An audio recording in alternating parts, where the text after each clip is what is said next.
আজ আমি আপনাদেরকে আমার জীবনে গত 2 বছরে ঘটে যাওয়া ঘটনাগুলো শেয়ার করব আর আপনাদের প্রশ্নের উত্তর দেব। ভিডিওটা শুরু করার আগে দয়া করে এই কমেন্টগুলো আর পোস্টগুলো দেখুন।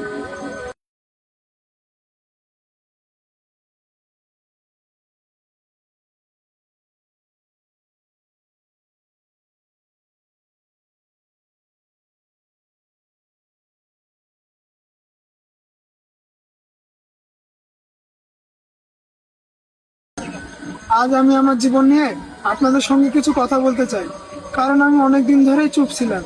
আমি ভেবেছিলাম চুপ থাকলেই সব থেমে যাবে, কিন্তু না। কিছু মানুষ চুপ থাকাটাও দুর্বলতা ভাবে। হ্যাঁ, আমার বিয়ে হয়েছিল বর্ষার সঙ্গে। আজ আমরা দুজন আলাদা, আমাদের ডিভোর্সও হয়ে গেছে। এটা আমাদের দুজনের সম্মিলিত সিদ্ধান্ত। আজ আমি আমার জীবন নিয়ে খুব সুখী, আর এই সুখটা আপনাদের কাছ থেকে আমি লুকোতে পারি না। কিন্তু দুঃখের বিষয় হচ্ছে, কিছু মানুষ না জেনে না বুঝে ক্রস ভেরিফাই না করে আমার জীবন নিয়ে খারাপ মন্তব্য করছে। অনেকেই না জেনে লিখছে আমি নাকি বউ বর্ষাকে ছেড়ে বোন বর্ষার সঙ্গে সম্পর্কে জড়িয়েছি। কিন্তু আজ আমি পরিষ্কার করে একটা কথা বলতে চাই, বোন বর্ষা আমার প্রেমিকা না, ও আমার সম্পর্কে ছোট বোন হচ্ছে। আমার এই কথাটা বলতে খুবই কষ্ট হচ্ছে যে কিছু মানুষ মন্তব্য করার আগে একবারও সত্যটা যাচাই করে না। আমি একটাই প্রশ্ন করতে চাই, আপনাদের বাড়িতে কি কোনো বোন নেই? যদি কেউ আপনার বোনকে নিয়ে এমন বলতো, তাহলে আপনার ভালো লাগতো? সোশ্যাল মিডিয়ায় কমেন্ট করা খুব সহজ, কারণ সোশ্যাল মিডিয়া আমাদেরকে স্বাধীনতা দিয়েছে, দায়িত্ব কেড়ে নেয়নি। প্রতিটা কথার পিছনে আমার সম্মান ও পরিবারের সম্মান জড়িয়ে থাকে। তাই কিছু বলার আগে একবার ভেরিফাই করুন। না জানলে চুপ থাকাটাও একটা ভদ্রতা, কারণ সব সত্য সবার চোখে পড়ে না, আর সব সম্পর্ক আপনার কল্পনার মতো হয় না। মন্তব্য করার আগে একবার মানুষটার কথা ভাবুন, একবার তার পরিবারের কথা ভাবুন, আর নিজের বিবেককে জিজ্ঞেস করুন, আপনি কি সত্যি ঠিক বলছেন না ভুলের পথে চলছেন? সত্যিটা একবার জানুন। কিছু মানুষ মন্তব্য করার আগে এটাও ভাবে না। এই যে কিছু কিছু মানুষ পোস্ট করছেন যে এটা তাহিনীর নতুন গার্লফ্রেন্ড, বর্ষাকে ছেড়ে দিয়ে এর সঙ্গে সম্পর্কে জড়িয়েছে, কিন্তু আমি তো কোনো ভিডিওতে এমন কিছু বলিনি যে এটা আমার গার্লফ্রেন্ড, আমি বর্ষাকে ছেড়ে দিয়ে এই মেয়েটার সঙ্গে আমি জড়িত আছি। এমন তো আমি কোনো ভিডিওতে বলিনি। তাও কেন আপনারা এইসব পোস্ট করছেন? তাই আপনাদেরকে বলছি, দয়া করে এমন পোস্ট আর কেউ করবেন না। কারণ এইসব পোস্টগুলো দেখেই খারাপ লাগে। আবার আপনারা হয়তো দেখেছেন যে আমি তারার সাথে কটা ভিডিও বানিয়েছি।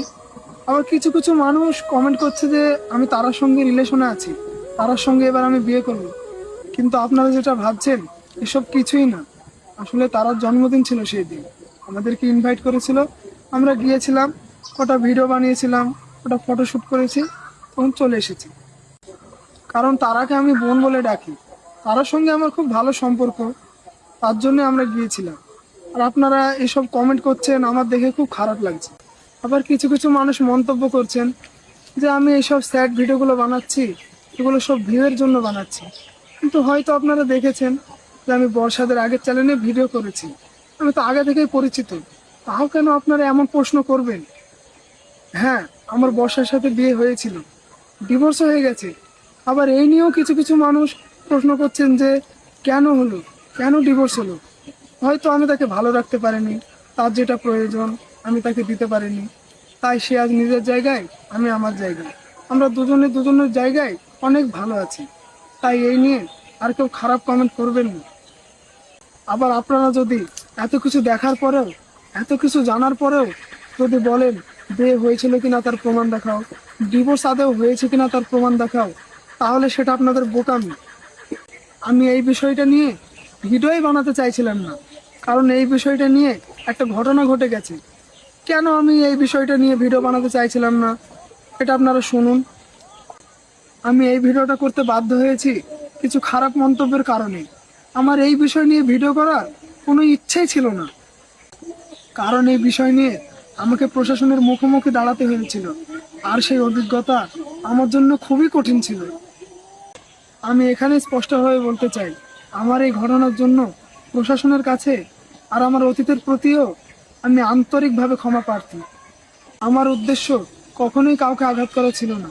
আমি শুধু নিজের জীবনটাকে শান্তিভাবে এগিয়ে নিতে চাই। এই মেয়েটার সঙ্গে আমি ভিডিও করছি, এ আমার ছোট বোন, এর নামও বর্ষা। তাই এই নিয়ে কোনো আর খারাপ কমেন্ট করবেন না। আমার আরেকটা চ্যানেল আছে মিনিডামা বলে, এখন আমি সব চ্যানেলেই ভিডিও ছাড়ছি। আগামী দিনে ওখানেও আমি ভালো ভালো ভিডিও ছাড়বো, নাটক করব, ফানি ভিডিও ছাড়বো। তো আপনারা গিয়ে দেখে আসবেন, আপনারা আমার পাশে থাকুন যেন আপনাদেরকে আমি নতুন নতুন ভালো ভালো ভিডিও আপলোড দিতে পারি। তো আপনারা আমাকে সাপোর্ট করে পাশে থাকুন যেন আপনাদেরকে নতুন নতুন ভিডিও আপলোড দিতে পারি। তো আপনারা ভালো থাকুন, সুস্থ থাকুন, ধন্যবাদ।